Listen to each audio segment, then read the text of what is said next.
Okay, so welcome to Budgeting and Finance 101 for Small Business Owners. Workshop number 2. On this evening, we are going to dive into Excel. I am Charlene Orange. I'm the owner of OCC Consulting, and I'm also a full-time data analyst for Brown & Brown Insurance Company. We are a broker company for employers. So some of your employers might come to us to secure better benefits for their employees for you all. Just a little bit about me. I graduated from the University of Michigan with my bachelor's of science in electrical engineering. I have a second bachelor's in psychology from Clayton State University, and my MBA is loading about midway through from Clayton State as well. I have over 20 years of experience as a data analyst, so crunching numbers is my thing, and I've done it in various arenas. I've already mentioned engineering, there's healthcare. I've been a data analyst at Covenant, been a corporate financial analyst, and so currently I do data analysis for an insurance company. So just to give you a quick overview of the series, workshop number 1, we lay the foundation of why it's important to know your numbers, the things you need to have in place in order to start getting your numbers together and starting tracking your finances. And we did a brief introduction into Excel. On tonight, we're going to do a deep dive into Microsoft Excel, where we're going to actually walk through the spreadsheet, the tracking spreadsheet that we provided to you all. Did everybody get that on email? It should be there. Check your spam. You won't necessarily need it for tonight. You can just follow along with me and play with it afterwards, and I'll make sure that you guys have my contact information if you have any questions along the way. So yeah, tonight we're going to dive into that spreadsheet that we sent you guys, and the next week we're going to do a forecasting spreadsheet and walk you through the process of doing forecasting for your small business. A lot of times, if you're a new business and you haven't made any money yet, or you're just getting started and you're trying to get funds or grants, you won't have any financial statement information available. So they want to see some forecasting information. And we're going to walk you through that process in the third presentation of this series. So a lot of what you're going to see here, a lot of what you're going to see here tonight, we presented in the first presentation, but I wanted each presentation to stand alone. So we're basically just doing a recap of what we did before, and then we'll dive into the spreadsheet. So briefly, what are you going to learn? We taught you in the first one why you need to accurately account for what comes in and out of your business, what numbers you need to track, and how to use Excel. That's what we're doing tonight. It's geared towards beginners. So I hope I don't offend you if I asked you, do you know how to open a file in Microsoft Excel? You may be advanced. I don't want to make the assumption that everyone is on the same level. So we just want to make sure that everybody's comfortable. What you will not learn in this, what we will not discuss, what you won't learn, we will not give business specific advice. We won't tell you how to get new customers or how to get better products. Then we won't do any business specific advice in this workshop series. No tax advice, no stock advice. We won't talk about a PPP loan. I think we've all heard enough of the PPP loans and that debacle. And ultimately, I want you guys to know that we won't be telling you anything that you probably don't already know, you have not already heard. We're just reminding you and packaging it in a different way for you. Okay, so this particular presentation, like all of the presentations in the series, they are good for all people. If you're new in business, if you're thinking about getting into business, if you're a veteran in the game and you've been in business for a while, If you have someone that's already keeping your books and you don't have to deal with the numbers, but if you want to have a better understanding of what they're doing for you so you can keep an eye on them while they keep an eye on your numbers, then this workshop series is for you. So why is it important to track your budget? It can help your business improve aspects about your products. You can find out where you're making money, what product sells the best, what product sells the worst. If you're spending too much money on a particular component, say you make cups and you need glitter or supplies or whatever, and maybe you're spending more money on supplies than you want. And if you're keeping up with your budget tracking, then you'll see that, hey, I spent $800 in June and I usually spend, 400. And so what's going on here? Maybe I need to find another vendor. Those are the type of things that you will learn if you stay on top of your budget spreadsheet. You'll know where your pitfalls are, where your money makers are, because you're keeping it up to date and you know what's going on. And in this workshop, we're going to focus solely on what you need to manage your finances, but it'll also let if you're analyzing the data, what your best sellers are, what flavor ice cream your customers like the best, and how well it's selling and things of that nature. So if you do it right, it'll give you a lot of information that you can use to improve and expand your business, take it to the next level.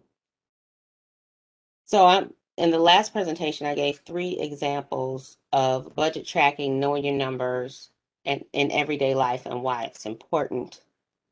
Today, I'm just going to give you one.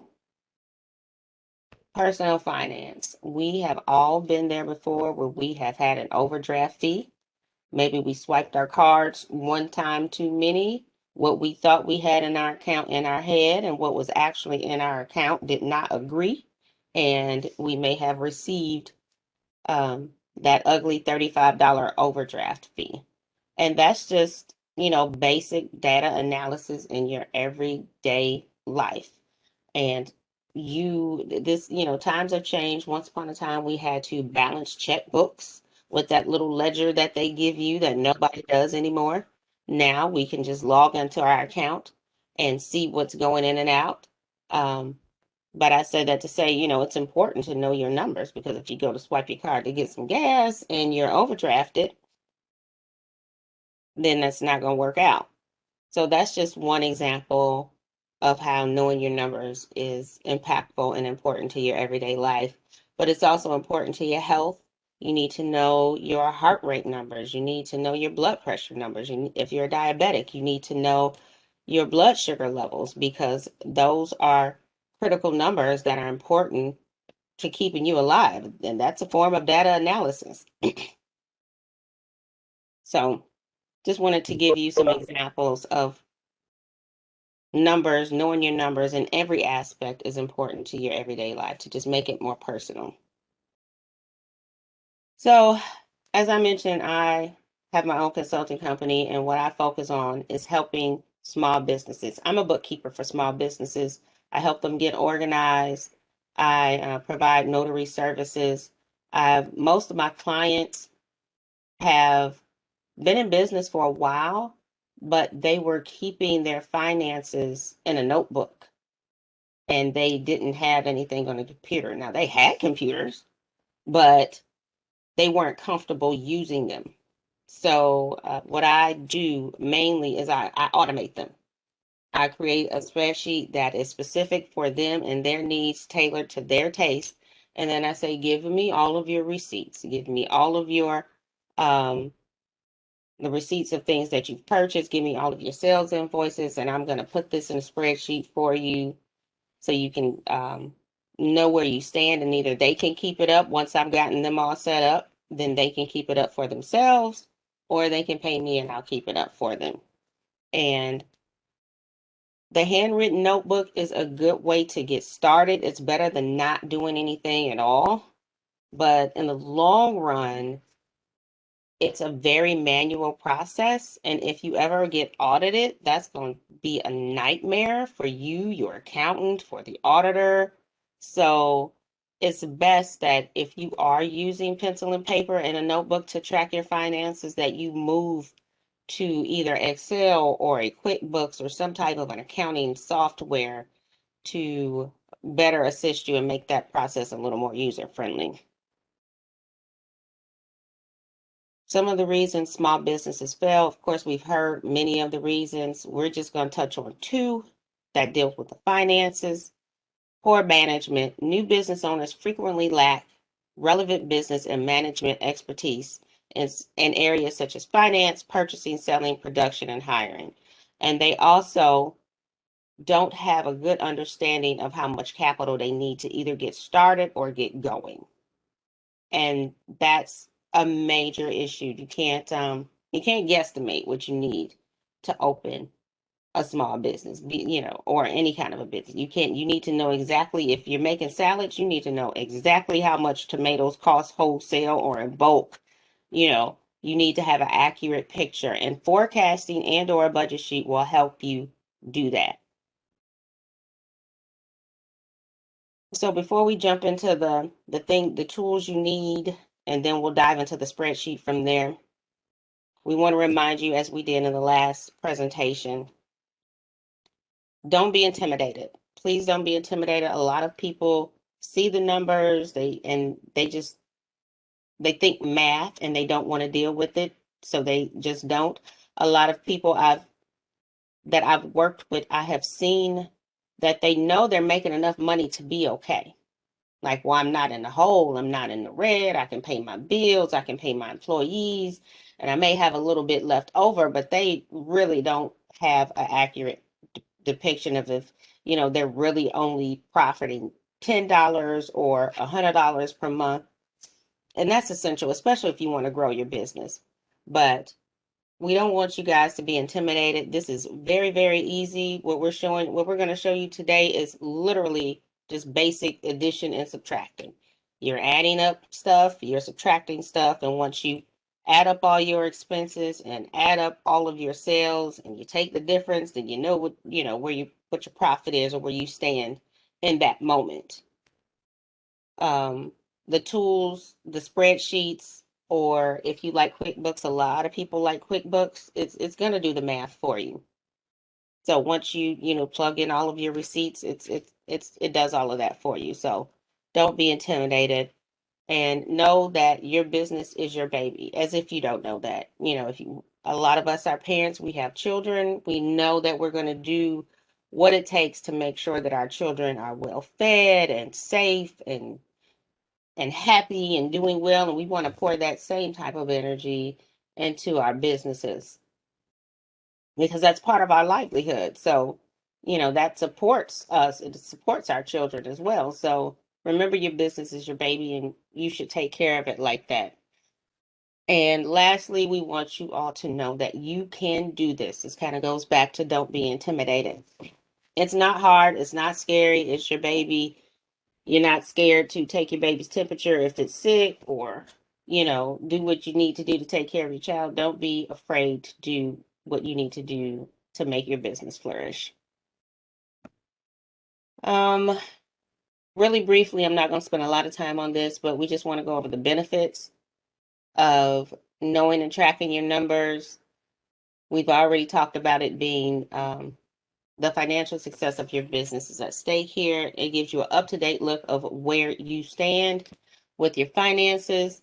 So say you have an emergency pop up, if you are a landscaper and you have a riding mower and it decides to break down and it's a $500 repair, and you don't know how much is in your account, in your business account, or where you stand. Say you only have three. Now you have to take money out of your personal funds to make up that difference. So it's good to know where you stand so you know what you can do when emergencies pop up.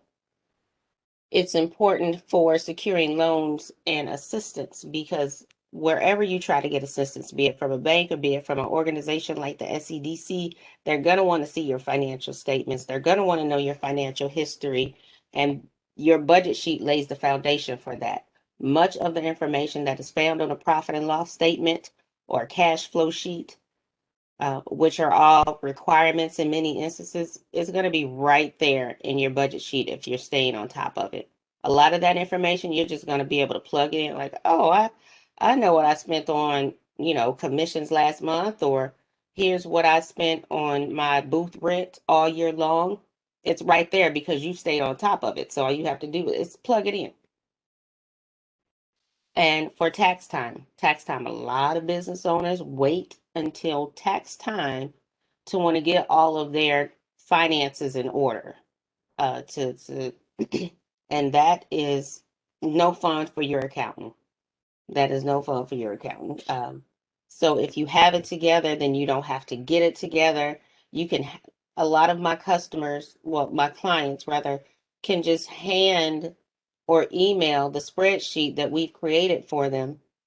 Just email it to their accountant and give the accountant their bank statements, and they reconcile it, and they can pull out all the things that are tax deductible. It's right there, and they don't have to go through and sort through receipts and things of that nature. So it really helps. And first, again, it's peace of mind. If you know what's going on with your business, nothing can catch you off guard. You know where you stand, so you're always prepared. What numbers should you track? Everything. If you spent money on it, you need to track it. If money came in, you need to track it. Doesn't matter what it is. Does not matter what it is.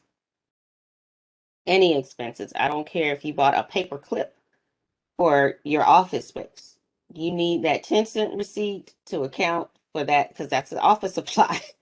That could be tax deductible. I'm not a tax expert, but yeah, you also need to track your mileage. People don't think about that too, but your mileage, that can be tax deductible in a lot of ways and oftentimes. So, um, yeah, pretty much you're tracking everything. We need you to know that. I'm going to pause right here. Does anyone have any questions at this point? I know I'm moving kind of fast.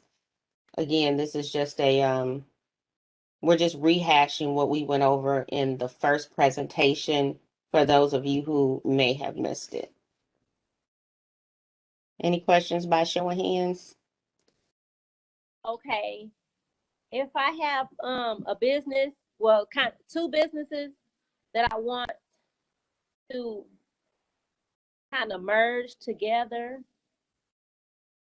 because I'm just getting started, do I have to get like different DBAs or different numbers when it comes to that? Because I'm trying writing everything down and I'm trying to put it together and I'm kind of confused about a few things. I've had never done business before. So so you're trying to like absorb one into the other. So you already have your LLC established? No, I don't. I don't have that. You don't have an LLC or anything like that established, right? You don't have an EIN or anything of that nature? Not for this one. I have it for my other business. So the two that you're merging, you want to merge the one that doesn't have an LLC into the It's a one that does? yes. I don't see why. I mean, I don't see a reason why and they're just going to be one entity. So I don't see why I mean, you can merge them because basically no one knows, but you don't have to notify the government. You're not changing the name of the LLC. Are you making any changes to the LLC that you've already established? No. So I just keep my receipts and everything. Mm-hmm. Okay. Yeah. I mean, you could just merge them. Now it could be a little more difficult if you had two separate LLCs that you were trying to make one LLC and create one business, but you Right. have one established business here, one kind of non-established business there. Have you made any sales with this with the business that is not established? Yes.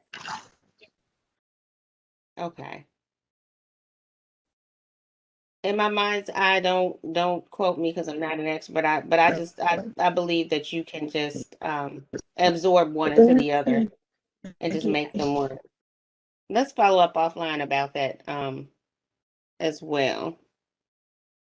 Alicia, I'm going to give you my email address. Let's follow up about that offline as well. I just want to make Okay. sure I'm giving you accurate information. Okay, any other questions before we move on? So, thank you. Thank you. Thank you for your question. So now that we know what we should track, pretty much, which is everything, how often should we update our budget spreadsheet? We are recommending at least weekly to be able to stay on top of it in order to have an accurate depiction of where you stand with your sales, what's available roughly in your business account. You should do it at least weekly, Um, we're all busy. Many of us small business owners still hold down full-time jobs, and we're still full-time parents and husbands and wives and so on and so on. So we have a lot of obligations, employees to manage. But if you could set aside an hour, maybe 2 hours, it probably wouldn't even take 2 hours, maybe an hour a week just to sit down and put all your receipts in real quick from your sales or your purchases, then it'll bless your life. The more often you do it, the less overwhelmed you'll be and the more comfortable you'll be doing it as well. So before we can start entering numbers into our spreadsheet, you need four things. We're just going to hit this briefly. Separate business checking account that is not your personal account. You need all your receipts, all your documentations for expenses, all of your sales invoices, sales receipts. You need to get organized wherever you keep your sales receipts and your invoices and proof of things that you've spent money for. Say you needed a repair, you're going to have stuff all over the place. You might have some stuff in your office. You might have some stuff in your car. You might have some stuff in your pocket. All of those things need to find themselves in one spot so that when you sit down to put your numbers in, you're not running around hunting for stuff. You have it all right there in front of you. And then once you're organized with all of your paperwork, then all you need is your tools. And for purposes of this workshop, your tool is going to be the budgeting spreadsheet. But as I mentioned earlier, a lot of people like accounting software apps like QuickBooks because it's very user friendly. Business checking accounts, these are the things that you need to open a business checking account. I'm not going to do a deep dive into this for sake of time, but long story short, credit union business checkings account are most often less expensive than opening a business checking account at a large institution like, say, Bank of America or Chase. When you go to open a business checking account, you need your tax ID number or your EIN, your social security number, proof of incorporation, and a business license or business name filing paperwork, at least, at a minimum. So just keep that in mind. Once you have your business checking account, then of course you need your paperwork. This invoice here that you see can also double as a sales receipt. The only thing that really changes is the payment terms. It can be, I mean, if it's a sales receipt, it's usually due immediately or today. Just think when you go to Walmart, you make a purchase and it gives you a receipt because you bought it right then. Um, Typically with the invoice, it's just a matter of I provided a service for you and here's an invoice you can pay me at a later date within 30 days or 15 days or what have you. But this was also provided in the email along with the budget template for you to customize and use. It is a Microsoft Word document, so you can do whatever you need to do with it to make it work for you. We've already touched on getting organized. We've talked about the tools. Today we're using Microsoft Excel. And now we're about to get started in Excel. Quick question. Has everyone in the audience used Microsoft Excel before? By show of hands. No, got one person. Show of hands. So one person has not used, two people. So is it safe to say that everyone else has used Microsoft Excel before? Yes, no, maybe so. Any questions before we just jump into it? Because I'm gonna start at a beginner's level. We might go kind of fast, but if I'm going too fast or if you have any questions, just stop me, raise your hand. If I'm not seeing it, unmute yourself and say, hey, I have a question.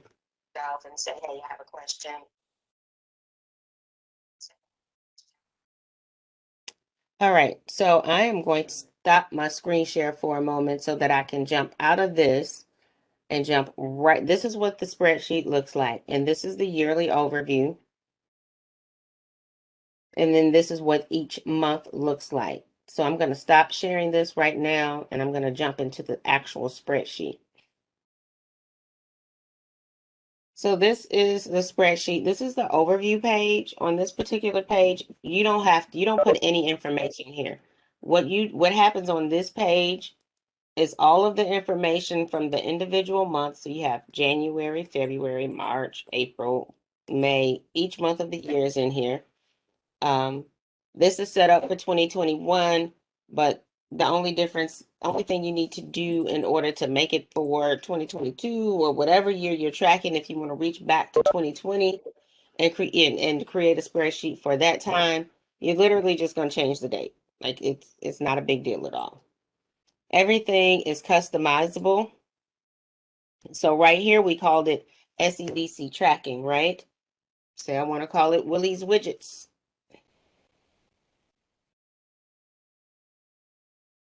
It's changed there. I have it set up to where when you change it there, it's going to change it on every tab, every single tab. So let's get into, before I get into the customizing, what you see in green here is all money coming in. What you see in this peach color here is all the money that's going out. This is also money going out as well, the purple. And then at the bottom, the cash on hand, this is where it's going to take the difference of the money coming in and the money going out and tell you where you stand. But again, this is the overview page. You're not going to enter any information here. Here is where you enter your information on the monthly tab. So let's just say in January, I had $500 in sales. It's going to total that up for me. And let's say I also got a loan from the SEDC, a micro loan for $3,500. That's income, right? That's going to go here. And say you had to cover an expense for yourself out of your personal pocket. That's an owner contribution. 200. That's all the money you had coming in January. Now let's look at each for the cash paid out. Say you paid $50 for advertising, contract labor. Say you had somebody come clean the carpet and you paid them $100 for that. Insurance, say you have, business insurance or, insurance on the equipment, insurance on the vehicle that you use for your business, office expense, um, mortgage expense, meals and entertainment. Let's just say you had to, or you decided to take a client out to dinner to discuss business and you used your business card. It was $100. You're going to put that there. And I'm just showing you how it works right now. And so it's going to total all that up. That's 350. And it's going to do the math. So after you've got your income, your expenses, we're just putting in numbers here so you can see how it works. Then it's going to tell you that you had $38.50 left over at the end of the month. That was where you stood. So you're good. But let's just say you didn't get the loan.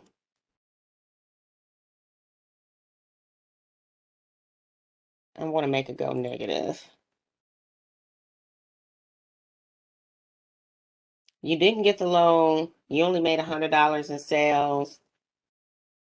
You still had to put in $200 out of your own pocket from your personal account, but you still had to do all these other things such as advertising and contract labor and meals and entertainment, taking that one client out.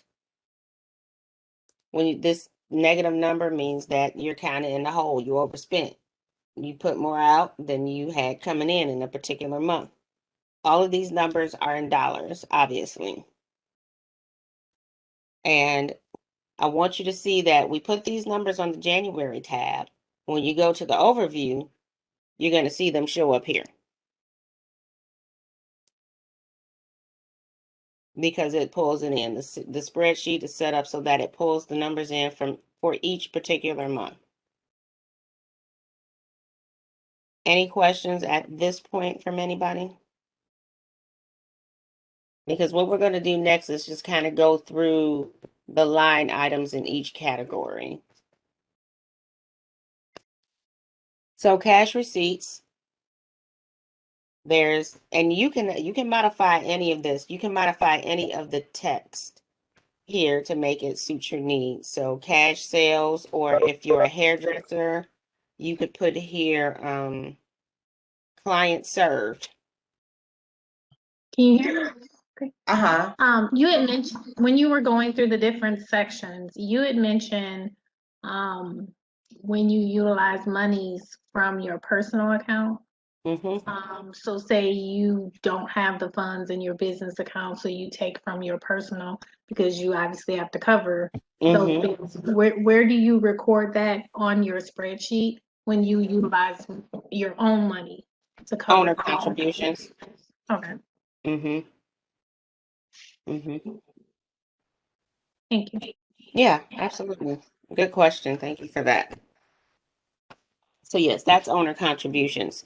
So here, like the first, under this is all income. If you do hair, instead of saying cash receipts, you would say client served.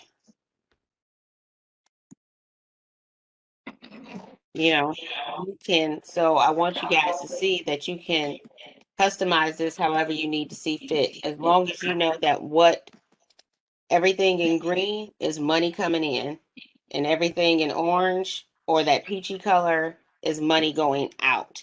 And you can tailor these to however it fits, however it suits your needs. So, maybe you don't pay any money for advertising. Maybe there's something that you pay monthly for that isn't necessarily laid out here. Change it. Change it. If you're again, if you're a hairstylist, I'll just keep going with that. And you want to put curling irons or flat irons. Or no, how about this? Shampoo. Because you don't buy curling irons or flat irons that often. You should not.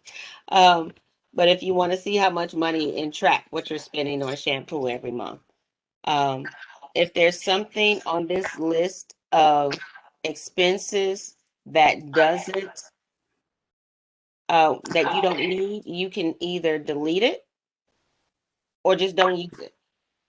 Don't use it. But I think you're going to use they tried to cover everything, but they have other expenses, other expenses, other expenses, miscellaneous. I think utilities is going to be a popular one, taxes and license, supplies, possibly repairs. These are the ones I think pretty much everyone are going to use to some point or another. You may have an office expense, or that might be booth rent. employee benefit programs, and you can just put payroll here.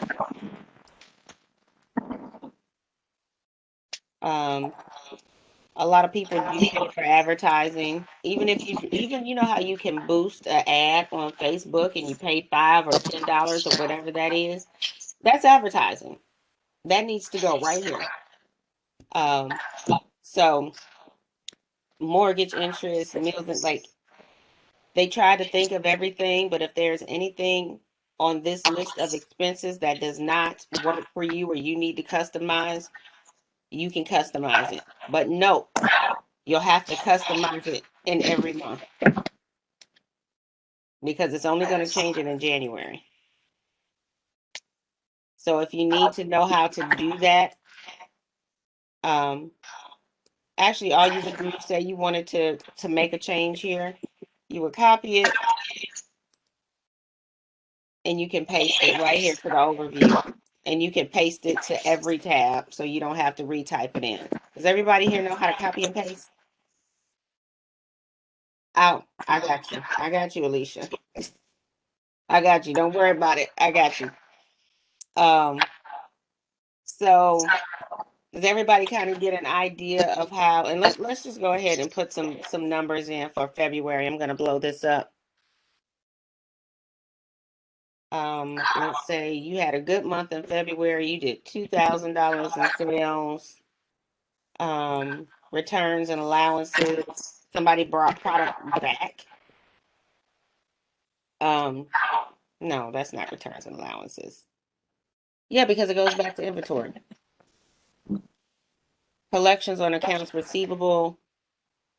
So you billed somebody, they paid you, you got your money, say it's $30.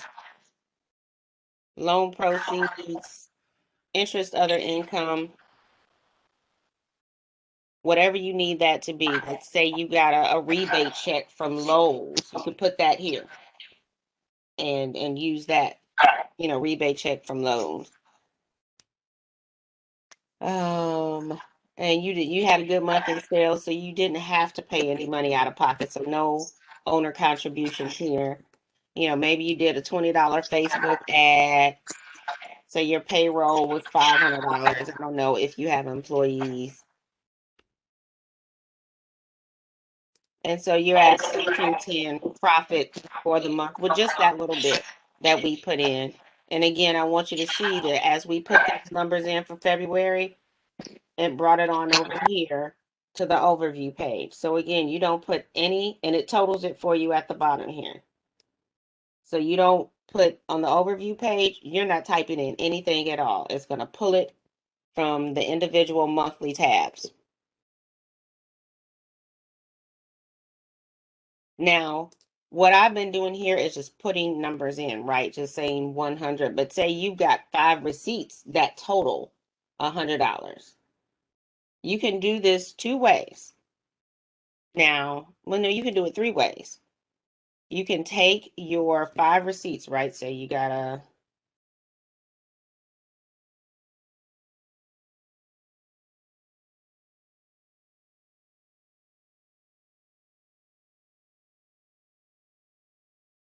can you see, I can't blow it up. Do you all see this number right here? A little number. I can't blow this part of the screen up anymore. But what I was trying to show you is that if you type numbers in and you highlight them just like this, at the bottom on the right, down towards the start menu almost, it's going to give you a sum and an average.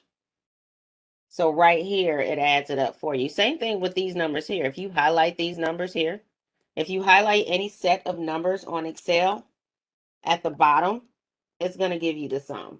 But it's so tiny that you guys probably can't see it. But that's just a tip. So you could add up all of your receipts here and then just put the total in this square. You could add them up with the calculator and then put the total right here for January. Or what I like to do, and this is how I do, you're going to do a mini formula. And this is about as hard as it gets, what I'm about to show you now, how to do this mini formula. If you have multiple receipts for a particular category that you need to add up, you hit the equal sign, 20 plus 20 plus 20 plus 20 plus 20. And it'll add it for you. You always have to put the equal sign. So that's probably the most complicated thing of this spreadsheet. The only thing you need to remember, and then say, come March, you're doing receipts and you're like, oh, I got a January receipt in here. Let me go back to January, add that number. You go back to that cell, you click, you plus, add your $30 receipt, and it updates it for you. That's literally the most complicated thing about working this spreadsheet. You have to remember that you can add multiple things up right in here. Add all your receipts for any category. Just remember to put the equal sign. Hold up. And I'm not hitting equal. There we go. 40 plus 50 plus 60. And you don't have to put equals at the end.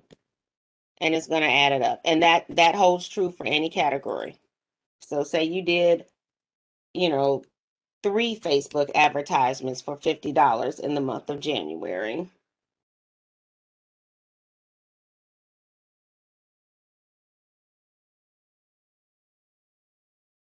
That's literally the most complicated thing that I could show you.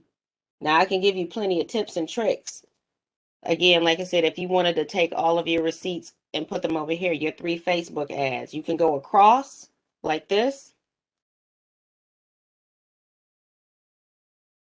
highlight it. At the bottom is going to show you the sum, or you can highlight it and click auto sum. You see this up here? The auto sum function. It'll add it for you, and then you just put that number right there. And when you're done with it, if you want to get rid of these numbers, you can delete them or you could keep them. And again, all of that information is going to come right over here.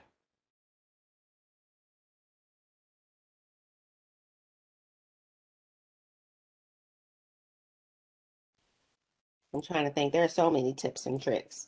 But the biggest thing you need to know is that when you're adding multiple things, and that's really going to come, you're going to use that mainly here in client served or cash receipts. But if you have multiple receipts for any of these categories, just hit the equal sign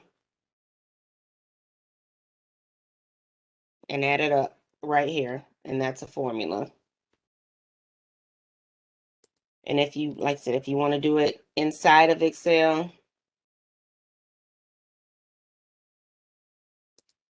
you can highlight it and hit auto sum up here. But when you see this little thing here, it'll give you all, oh Lord, no, that's a whole nother, we won't, because it'll give you a chart, you can do bars, it'll do colors. There's a lot of wonderful things you can do in Excel, but we'll be here all night if I get into that. That's a different course for a different day. All you guys need to know is how to put the numbers in and your options for adding them up. Any questions so far on adding up your numbers for your different categories in Excel? I know you said you highlighted those numbers and then the graphs came up. Mm-hmm. But like, so what if we wanted to know like where you have clients served? Mm-hmm. What if I wanted to know like every month how many clients I serve? So like if I wanted to see, okay, so last year during the pandemic, March, I served 1 customer as opposed to. Then you're going to add it right here. You can add it. You can add a column right here. And this will not, this is not going to impact any of the math that you have going on over here at all. So say in January you served 80 customers. You can put that, you can add, like I said, you can customize the categories here, and you can add any number of columns that you want over here to the right, but just know that it's not going to impact the math that's going on over here. No, so I'm saying like how you had, well, the example you used were the receipts. So if you took like, and I'm just saying, Oh, I so see what you're saying. You 20, want to count. 20, 20, and then the graph, like remember how the graph was showing at the bottom? If you took those 5 numbers and then at the bottom, would it give a graph of like 5 months? Do you get what I'm Not saying? here. No. Well, actually, no. You as long as you have an X and Y axis, it will. But it's not gonna. So let's let's play a little bit.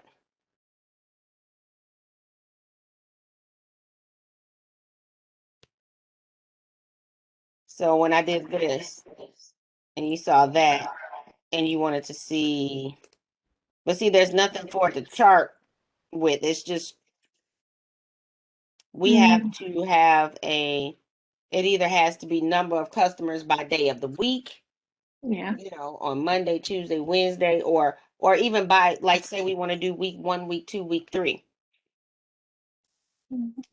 So let's say,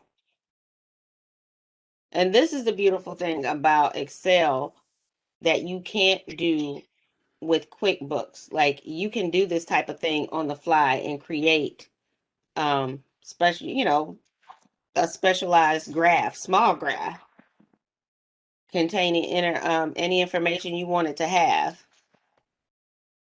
So I guess I was trying to not make it like super, like I was trying to keep it in the content of how you have January, February, March, April for that year. Oh, well, you might be able to. Because you already have it set up from January to December.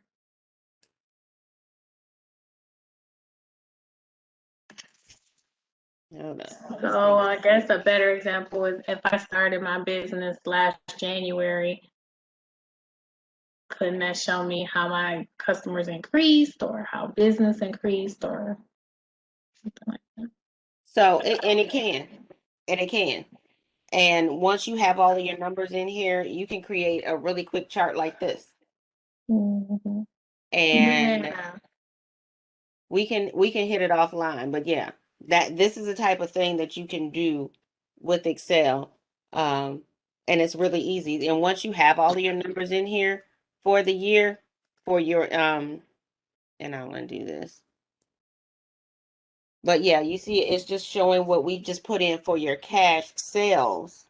Mm-hmm. From that chart that you've already created, right? Yeah. Yep. Thank you. And all I did to create this chart was highlighted the cash. I just highlighted cash sales because that's here. And then the month and the numbers that I wanted. And there are a lot of ways to do it, but I just right click, I think. Yeah. I did a quick analysis. So you right click, do a quick analysis, and it'll show it to you any kind of way you want to see it. Yeah, that's what I was, okay. Thank you. Thank you for that question.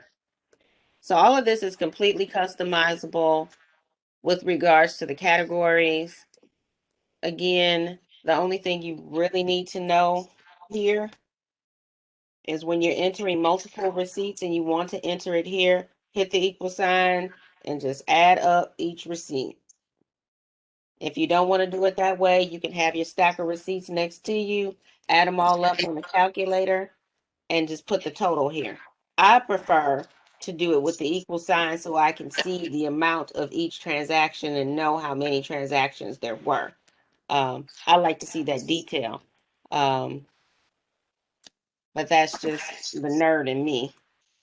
A lot of people don't care about that level of detail. Owner contributions, say you want to, this will be a good thing to know. I could give y'all tips and tricks all night, but I'm not going to do that to y'all. If you want to add a note, let me undo that so you can see how I did it.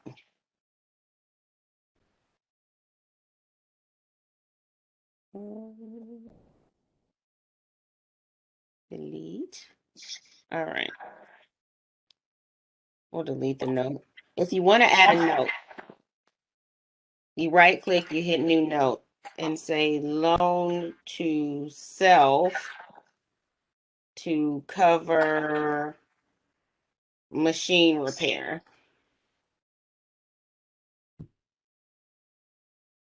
So now when you hover over that, come the end of the year, or when you look it back, like, now what was that $200 for? I don't remember. You can just look at your note. That red triangle there says you put a note and you'll know what that thing was for. And you can put a note on anything. Facebook ads.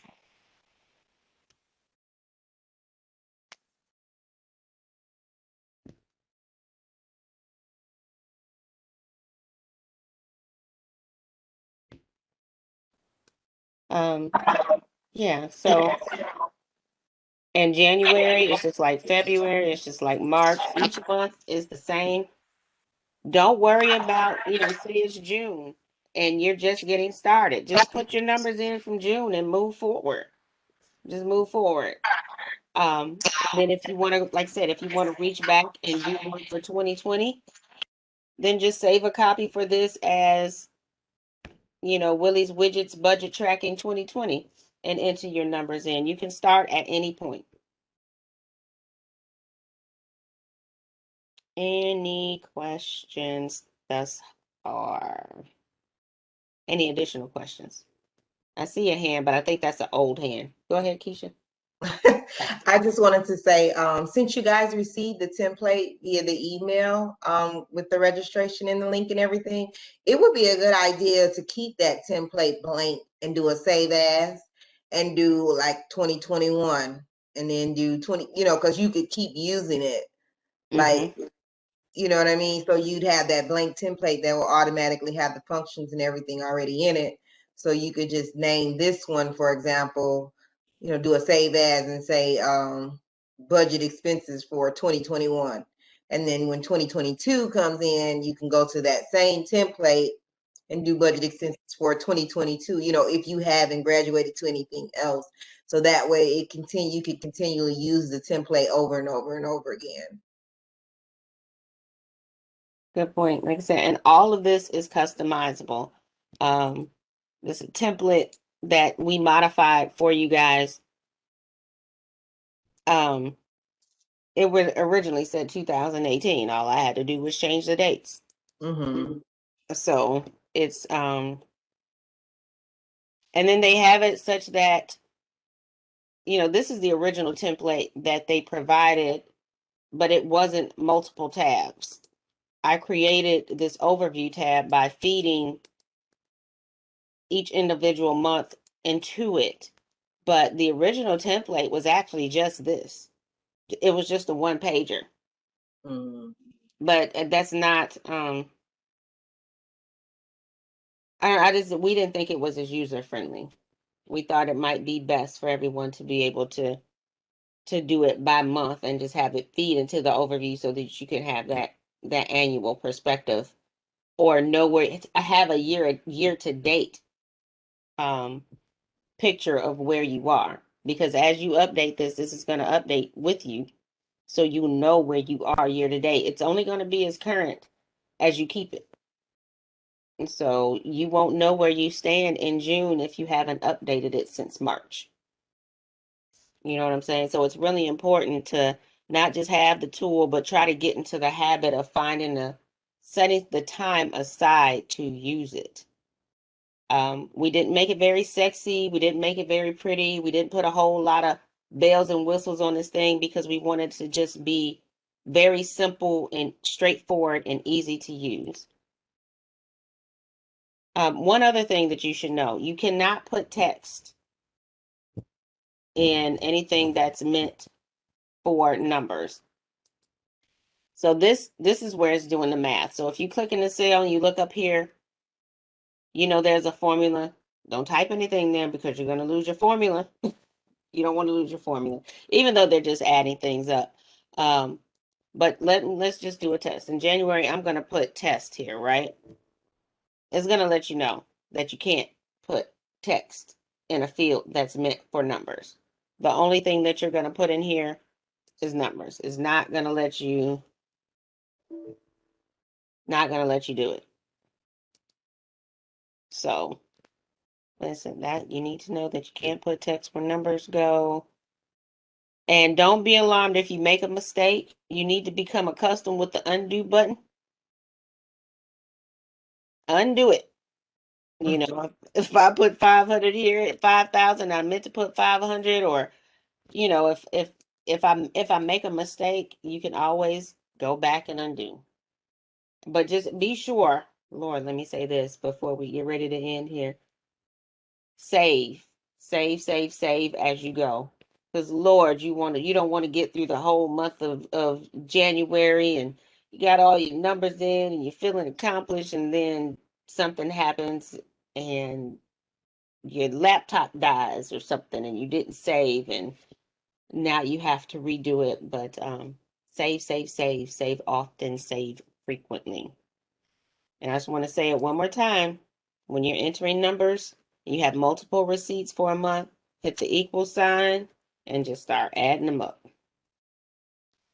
Otherwise, you have to do it manually outside of Excel and just put your total here. I'm not going through the other tabs because they're all the same. They're all the same. Any questions, input, feedback, anything you guys want to know? Yes, ma'am.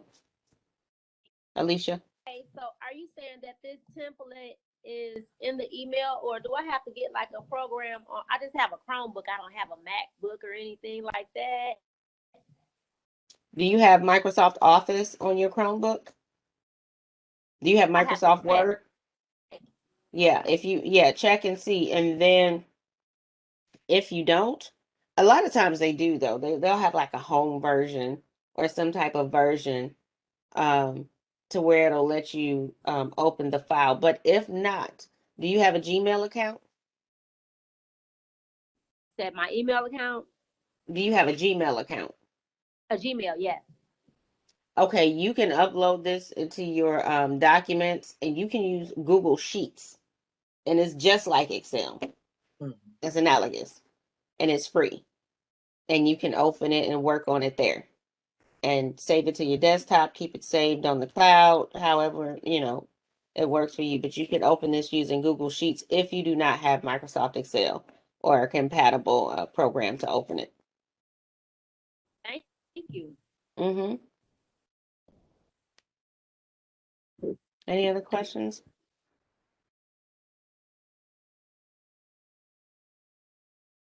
All right.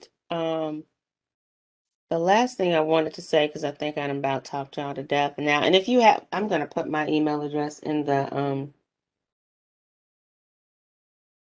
chat as well. If you guys have questions, as I'm sure you might, is that this budget tracking sheet lays, I said this before, but it lays the foundation for a lot of the financial documents that are going to be required when you're trying to secure funds for your business. And one of the most important is your financial statement or your profit and loss statement. And so this is a template as well, but you'll see a lot of the, your sales is here, your returns and allowances is here, your inventory, your cost of goods sold, your purchases, advertising, commissions. A lot of these categories are the exact same categories that are on the budget sheet. And they want to know how much you spent over a year's time. Usually it's an annual thing. Sometimes they'll say 2 years, maybe 3. They'll tell you how many years they want. And it's the same information. This is almost completely a plug and play thing. But I said that to say, if you have your budget tracking sheet and you're keeping it up to date, when you're asked for a profit and loss statement or a financial statement, you're like, oh, I got that right here. And just plug it in. Most of it you'll just be able to plug in. And that's the beauty of this. It'll also help with your cash flow statement, which is another similar to this, but not quite the same, another document. So this budget sheet will lay the foundation, not just to help you know where you stand and help your business to grow and thrive, but also to secure funds, either grants, loans, or however. It'll lay the foundation so you have what you need. And you won't be staring at a profit and loss sheet like a deer in the headlights because you've seen it already, because you've already been working with something similar. So one day in the future, we're going to do a workshop just covering the financial documents that you need in order to secure funding from the SEDC. And it's analogous to what a bank would require as well. We'll talk about what you need and how to create it, but that's at a future date. So, but that's all I got. We have a question. Okay. It says I think it says how many years of profit and loss sheets do they need for the loan? Are you speaking of the SEDC loan? Actually, If so, just any, Keisha. I was just wondering, like, what are they gonna? I know they're gonna need like your taxes. So if they need a couple years of taxes, are they going to want to see the profit and loss sheets as well? yes. So for most banks, they want to see a history. So they're going to ask you about 3 years. Probably like 2 years prior plus your current statements. So they want to see how your business is performing. So these financial statements gives a bank or a financial institution the opportunity to analyze your finances. How are you doing financially as a business? So this gives them a financial picture as to how your business is doing. Okay, thank you. Any other questions for myself or for Ms. Charlene? Does everybody understand that the worksheet is you can adjust and make it your own? So for whatever type of business you have, I know Ms. Kwana asked a question about she wanted to keep up the number of clients she serviced per week. Like Ms. Charlene said, you can add on columns there and be able to track that as well. And I think that was a good example because track all of that information in one space, which allows you to, continue with the organization piece of the whole thing. So is there any other questions for myself or Miss Charlene? Go ahead, Miss Alicia. How many times a year will you present this to your tax preparer? Because this is my first time my own business. I pay into like paying taxes quarterly or wait till like the end of the year. You know what? It depends on, I do have some clients that do it quarterly so that at the end of the year, they're not in a crunch. That, they give these documents to their accountant quarterly. A lot of people like to do it quarterly, especially, for tax purposes, so they're not just hit, with a big amount at the end of the year. But it's really, it's your preference. I would say the more regular you are with keeping track of it, the more familiar you're going to get with it, the easier it is going to be for you when asked for that information. You could readily provide it, and be available if you do it on a regular basis, more like record them, on a weekly basis. Keep adding to that number for January. keep adding to that number for February. Because I'm sure as a small business owner, you can get very overwhelmed and busy, and things can flow together. So if you like schedule yourself a time and date, if it's Saturday morning first thing, you record your numbers. But I think that if you get a regular pattern and scheduled time, it'll help you to be more accountable for that information. I'm sorry. I might have misunderstood your question, Alicia. I thought she had asked how often should she submit this paperwork to her accountant.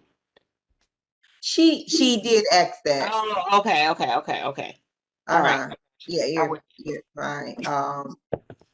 But your accountant could ask you, at any time, for particular information. And so I'm saying, if you have it recorded and readily available, you can just shoot that right over instead of you having to cram at the last minute trying to jumble. And, I got all these receipts everywhere and I got all these invoices. It just makes for less stress. So absolutely. Any other questions, comments? I noticed that some people that were here on the first session were not here tonight. So again, this session is recorded. If you missed the first session, you can go to our YouTube page and view it. Or if you missed tonight's session or, wanted to review it, you could definitely go back and review that as well. So it'll be on the YouTube page for the City of Saginaw. Go to YouTube and go to the City of Saginaw, Michigan, and you'll see those links there. You can click and just watch the session if need be. Or if you're just thinking, maybe, she said something. What was she saying? Or, did I miss that? You can go back and view it at your leisure. We appreciate you guys. Again, I put my email address in the chat. It's just my first name dot my last name at gmail.com. I know I moved through this kind of fast. I didn't want to keep you guys all night. I know that many of you have a good basic understanding of Microsoft Excel, but some of you may not. So feel free to reach out to me. There is no question there are no stupid questions. Let's just say that there are none. I don't believe in that. So wherever you're at with it, if you need some assistance, just give me a shout and I'll help you out. And we appreciate your time tonight. Thank you guys so much for your attendance on tonight. I want to thank Ms. Charlene for a great job again on tonight. Very informative presenter, very thorough. So if you have no other questions, then we'll go ahead and end the session on tonight, and we'll see you all on next week.